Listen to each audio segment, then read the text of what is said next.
আসসালামু আলাইকুম ভিউয়ার্স, স্বাগতম নতুন আরও একটি কৃষি খামারের ভিডিওতে।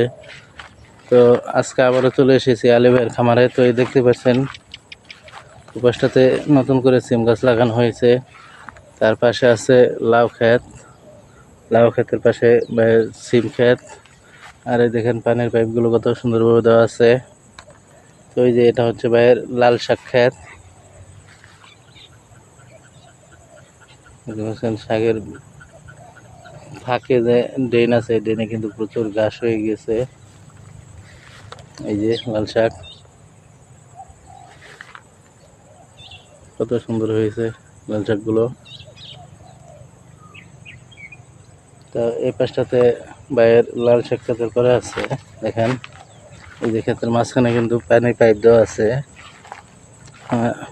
যে কোনো ফসলই করেন না কেন